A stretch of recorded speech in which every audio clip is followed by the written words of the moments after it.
Hello guys කොහොමද ඔයාලට අද මම අරන් ආවේ ඔයාලා ගොඩක් දෙනෙක් ආස කරන වීක් හීරෝ ක්ලාස් වගේම පට්ට ගැම්මක් තියෙන සුපිරි කතාවක් ගැන රිවිව් එකක්. පන්තියේ කොනකට වෙලා කිසිම සද්දයක් නැතුව පොතක් බලන් ඉන්න මේ වගේ කොල්ලෙක්ට දැක්කම ඔයාලා හිතන්නේ මොකක්ද? බය ගුල්ලෙක් එහෙම නැත්නම් පොත් ගුල්ලෙක් කියලා නේද? හැබැයි මතක තියාගන්න හැම නිහඬව බා පිටුපස්සම භයානක කුණ අටුවක් හැංගිලා තියෙනවා. මේ ඉන්නේ තමන්ගේ පණ වගේ රකින්න කැසට් ප්ලේයර් එකට කවුරු හරි අත තිබ්බොත් මුළු ඉස්කෝලේම හොල්ලන්න පුළුවන් මුල්ගේක් කියලා එදා ඉස්කෝලේ හිටපු කිසිම චණ්ඩියෙක් දැනගෙන හිටියේ නැහැ. මේ තමයි කිම් මුයින්ගේ කතාව. දවසක් බලාපොරොත්තු තියාගෙන අඩු පාසලකට එන මෙයාට ඕනෙ වුණේ කාටවත් කරදරයක් නැතුව තමන්ගේ පාඩුව ඉගෙන ගන්න විතරයි. ඉතින් ඒත් එක්කම ඉස්කෝලේ ඉන්න තදයෝ ටිකක් ඔය ඌගාන්ගේ ඉවසීමේ සීමාව පන්නනවා. මුන් හිතුවේ නෑ මෙයාගේ එකම සහෝදරයාගෙන් ලැබුණේ පරණ කැසට් ප්ලේයර් එකට අත තිබ්බොත් ජීවිතේ ගැන ආසාවක් අතහැර ගන්න වෙයි කියලා. ඉතින් මේ ගමනේදී ඔයගොම්ට සහෝදරයෙක් වගේ උදව් කරන කන්යුන්ගේ එක්ක එකතු වෙලා මේ චාන්ඩි ටිකට දුවන්න දෙන්නේ කොහොමද කියලා අද අපි බලමු. She call me loader, bitch, I roll out with my shooters. She wanna fuck me in a Plymouth Barracuda. I got my gun on, yeah, she know I'm පළවෙනි එපිසෝඩේ පටන් ගද්දිම අපට පෙන්නන්නේ අලුත් පාසලකට ඇතුල් වෙන හදන කිම් යෝගම්. මෙයාගේ තාත්තා නම් පොඩ්ඩක් සැරයි. ඉතින් මෙයාගේ තාත්තා කියනවා මේ ගුරුවරයාට උග්ගියොම් කියන්නේ හැම වෙලාවෙම ඉහළට යන එක විතරක් ඉලක්ක කරගත් ළමෙක්. මෙයා ජාත්‍යන්තර විද්‍යා ඔලිම්පියාව තරඟයේදී රන් පදක්කම දින්නා. මෙයාට විවිධ තරඟාවලදී සම්මාන තියෙනවා. ඉතින් ගුරුතුමා කියනවා මේ වගේ කැපිපේන ළමෙක් මෙහි ආපු එකත් සතුටක් කියලා. තුමා කියනවා ඔයා හිටපු පාසලට වඩා මෙතන ගොඩක් වෙනස් වෙසි. මොකද මෙතන විවිධත්වයේ පරිපූර්ණ සිසුන් ඉන්නවා කියනවා. යෝගියම් හරි අමුතුයිනේ. ඉතින් අපි බලමු ඉස්සරහට මොකද වෙන්නේ කියලා. දැන් මෙයාව පන්තියේ යාළුවන්ට හඳුන්වලා දෙනවා. අලුතෙන් ආපු ළමයෙක් කියලා. ඉතින් මේ වෙලාවේදී කන්යුන්ගු කියන ළමයා පරක්කු වෙලා තමයි එන්නේ. ඉංගියෝන් කියනවා මෙයාගේ නම විතරක් හඳුන්වලා දෙනවා. මෙයාලා ඉතින් බලන් ඉන්නේ තව මොන හරි කියයි කියලා. මෙයා නම් ඉතින් එච්චරයි කියන්නේ. ගුරුතුමා මෙයාලට කියනවා මෙයා හිටපු පාසලේ ඉහළම ශිෂ්‍යයා කියලා. මෙයා ඉතින් කාටවත් ගණන් ගන්නේ නැතුව මෙයාගේ බෑග් එකෙන් පරණ කැසට් ප්ලේයර් එකක් අරගෙන දාගන්නවා. චොයි හොන් හිල් නම් යාළුවත් එක්ක කියන්නේ මූ අපිව ගණන් ගන්නවත් නෑනේ කියලා. මෙයා බස් එකේ යන ගමනට අර කැසට් එක දාගෙන යන්නේ. ඒ ගිහින් අමතර පන්තියකට සහභාගී වෙලා තමයි ගෙදර යන්නේ. ඔය අතරේ මෙයාගේ තාත්තා මැසේජ් එකක් දානවා මම අද ගෙදර එන්න පරක්කුවේ. ප්‍රශ්න විසඳලා මට ඉවන්න කියලා. මෙයා ගෙදර ගියාම අම්මා අහනවා අලුත් ඉස්කෝලේම කොහොමද කියලා.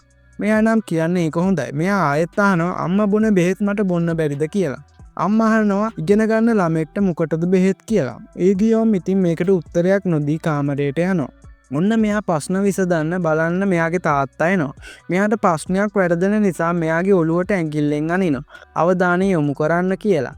ඉතින් මේක මෙයාට තාත්තගෙන් ඇති වෙන කරදරයක්. ඉතින් නීරෑ මෙයා නිදාගන්න ඉදි මෙයාගේම බෙල්ල මිරික ගන්න හදනවා.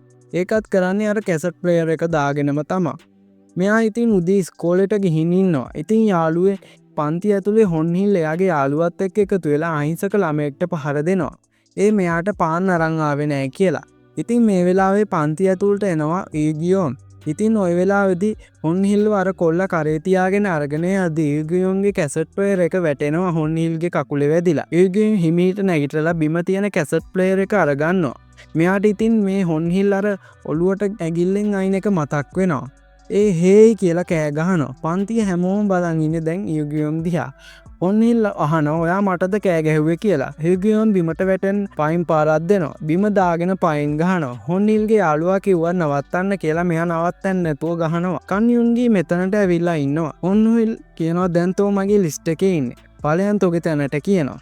හොන්හිල් තව යාළුවෙක්ට කියනවා නෑ ඒ අවජාතකයා එකපාරටම කෑ ගහන්න පටන් ගත්තා. මට මානසික විදවැටීමක් තත්වයක් ඇති වුණා. මේ මොකද්ද මේ හීනයක්ද? සිරාටම මේ මිනිහා සම්පූර්ණ මානසික රෝගියෙක්ද කියලා. ඉතින් ඔය වෙලාවේදී යුගියෝම් මෙතනින් යනකොට මේ කට්ටිය යාව පැත්තකට එක්කන් ගිහින් යුගියෝම්ගෙන් සල්ලි ඉල්ලනවා. හොන්හිල් මෙයාගේ පර්ස් එක ඇදලා ආමරුනේ. මෙයාට ගොඩක් සල්ලි තියෙනවා. නේ කියලා සල්ලි ටික ගන්නවා. මෙයාගේ නම්බරයත් යුගියෝම්ට දෙනවා. මේ කැප් එක දාන් ඉන්න එක්කෙනා නම් කියන්නේ එයා එච්චර බය වුණේ නෑනේ. කියලා හොන්හිලුත් පොඩ්ඩක් හිතනවා. ගෙදරදී පාඩම් වැඩ කරලා පුරුදු විදිහටම බෙල්ල මිරික ගන්නවා මෙයා. ඉස්කෝලේ ඉද්දී හොන්හිල් ඇවිත් ඔලුවට ගහනවා. මම ගේන්න කිව්ව පාන්කෝ කියලා. ඉතින් ওই වෙලාවේදී හෙඩ්සෙට් එක අරගෙන විකාර කරනවා මේ දෙන්න.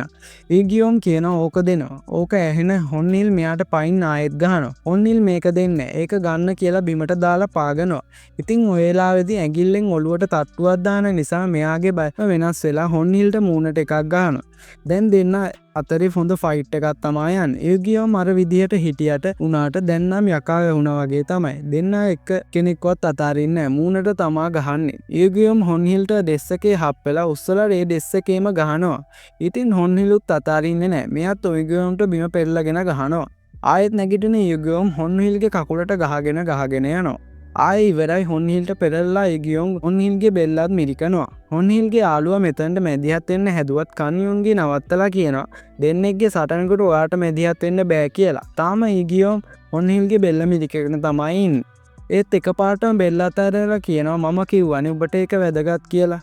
නැගිටින්න ගිහින් හෙඩ්සෙට් එක ගන්නකොට ආයෙත් ගහන්න එන හොන්හිල්ට ආයෙ ගහලා අර හෙඩ්සෙට් එක දාගන්නවා. එහෙම ගිහින් මුකුත් දන්නේ වගේ ගිහිල්ලා ඉඳගෙන පාඩම් වැඩ කරනවා. දැන් ගෙදර යද්දි කන්යුන්ගේ බත්ම ඇවිත් මෙයාත් එක්ක කතා කරනවා. ඊගියොන් කියනවා ඔයා හොඳ සටන්කරුවෙක් නේ. ඔයා මොන වගේ සටන් කලාවක්ද ඉගෙන ගත්තේ කියලා. ඊගියොන් නම් කියන්නේ මං කිසිම දෙයක් ඉගෙන ගත්තේ නෑ කියලා. ඉතින් ඊගියොන් නම් මේ කන්යුන්ගේ කියන්නේ වටත් වැඩි අවධානයක් දෙන්නේ නෑ. ඊගියොන් රණ්ඩු වෙන්න අකමැති වුණත් මෙයා බස් එකේ යනකොට හොන්හිල්ට ගහපු ඒවා මතක් කරන ගමන් තමයි යන්නේ. මෙයාගේ මූණේ පොඩි හිනාවකුත් තියෙනවා අපිට පෙන්නනවා. අමතල පන්තියට ගිහින් ගෙදරට එන ඊගියොම්ට තාත්තා නම් කියන්නේ ඔයාගේ ලකුණු අඩු වුණොත් වෙන පන්තියකට දානවා කියලා. අම්මා ඉතින් මේ තාත්තගේ වැඩවලට අකමැති වුණා. අම්මට කරන්න දෙයක් නැහැ. මෙයාට මෙයාගේ නැති වුණ අයියාවත් පේනවා ඉලූෂන් එකක් වගේ. මෙතනදී හොන්හිල්ව හම්බෙනකොට හොන්හිල් කියනවා මං ඔබට පස්සේ අල්ලගන්නම්කෝ කියලා. මෙතනට කන්යුන්ගේ ඇවිල්ලා කියනවා සමහර විට තොප්පියක් දාගෙන ඉන්න කිම් ජුන් කියලා කෙනෙක් ඔයාව හොයාගෙන එයි කියනවා. ඒ ගියොම් වොෂ්රූම් එකේ ඉදි ජුන් ඇවිල්ලා පහර දෙනවා. මෙතනදී මෙයාලගේ ගුරුතුමා එන හින්දා මේ රණ්ඩුව නැවතෙනවා. මෙතන මෙයා ඉදන් ඉදි යුන්ගී ඇවිල්ලා එක එක ඒවා අහන නිසා යුගියොම් කියනවා කරුණා කරලා ඔයාට මාත් එක්ක කතා නොකර ඉන්න කියලා කියනවා. මෙයාලා දැන් ගෙදර යන්න හදනකොට හොන්හිල්ලා මෙයා හෙඩ්සෙට් එක අරන් ගිහිල්ලා ඊගියොම්ට කෝල් එකක් ඇවිත් ඒකෙන් කියන්නේ ඔයාගේ කැසට් ප්ලේයර් එක නැති වෙලානේ. ඊගියොම් අහනවා ඔයා කොහෙද ඉන්නේ කියලා කෑ ගහලා. අර කරදර කරපු තැනට එන්න කියනවා. මෙයා යද්දි කන්යුත් එයාගේ පස්සෙන්ම යනවා. ඉතින් දැන් ඔයාලා දන්නවනේ මෙයා කැසට් ප්ලේයර් එක කවුරු හරි ඇල්ලුවොත් එයාට යකා ආවේශ වෙනවා කියලා. ඉතින් ජුන් එක්ක ඊගියොම් ෆයිට් කරනවා. ජුන් නම් ඉතින් මෙයාට ගහගෙන යනවා. ජුන්ට නම් කිසිම පහරක්වත් වැදෙන්නේ නැහැ. ඊගියොම්ගෙන් ඒත් එක්කම වෙලාවේදී ජුන්ට පහරක් වදිනවා. ඒත් ඉතින් ජුන්කාරයා බොක්සින් පුහුණුව තියෙන නිසා පොර බේරෙනවා. ඊගියොම්ගේ ෂොට් වලින්. පොඩ්ඩක් බලමුකෝ මේ ෆයිට් එක එහෙනම්.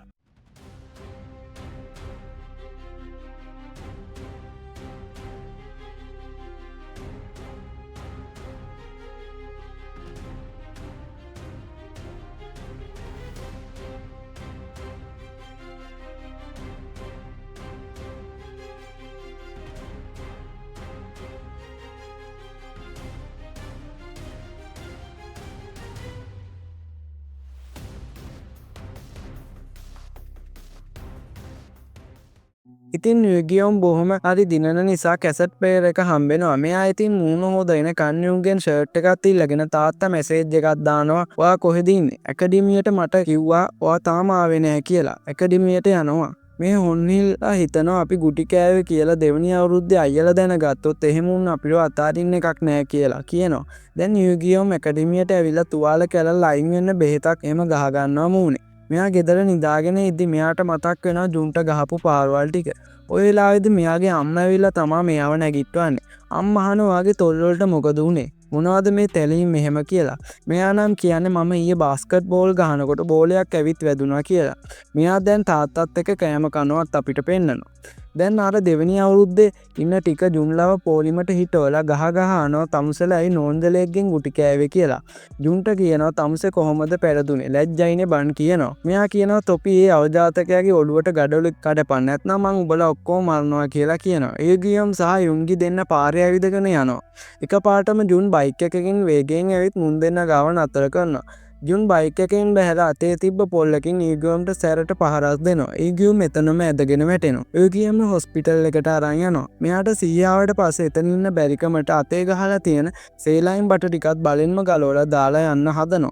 ඒ වෙලාවෙම ඊගියම්ගේ අම්මයි තාත්තයි කාමරේට එනවා. යුන්ගේ ඇතුළේ ඉන්න මේ දෙන්න දිහා බලාගෙන ඉන්නවා. ඊගියම්ගේ තාත්තා අහනවා මොකද උනේ?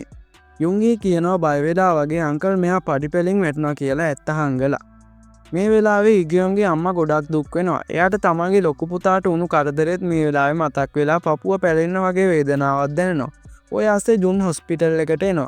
ඇවිත් ඉගියම්ගේ මොකද උනේ කියලා අහන. හැබැයි මේ අම්මා අඬනවා දැක්කම යුන්ගේ හිත පොඩ්ඩක් වෙනස් වෙනවා. එයාට දුකක් දැනෙනවා කියලා අපිට පෙන්වනවා. ඉගියම් ගෙදර යනවා. ඒ ආස්සේ යුන්ගේ හොස්පිටල් එකේ ඉන්න එයාගේ තවත් යාළුවෙක් ගාව නතර වෙනවා. යුන්ගේ කියනවා මට අද ඔයා වගේම පට්ට කොල්ලෙන් මුණ ගැහුණා බා කියලා ඉගියම්ගේ හයිය ගැන යාළුවා එක්ක කියනවා. ඒගුවෙන් ගෙදර ආපු වෙලාවේ අම්මා ගොඩක් ආදරෙන් අහනවා පුතාට මාත් එක්ක මොනවාරි කතා කරන්න ඕනේද කියලා. ඒත් මෙයා නැහැ කියලා කෙලින්ම කාමරයට යනවා. එදා රෑත් අර ඉයෝගියන් සුපුරුදු පරිදි තමන්ගේ හිතේ තියෙන පීඩනය නිසා ඇදේ ඉඳගෙන තමන්ගේම බෙල්ල මිරික ගන්නවා. පහුවදා ඉස්කෝලේදී ජුන්ව හම්බෙන්න ඉයෝගියන් මුණ ගැහෙනවා. හැබැයි ජුන් පරණ වෛරය පෙන්වන්නේ නැතුව මුකුත් නොකර එතනින් යනවා.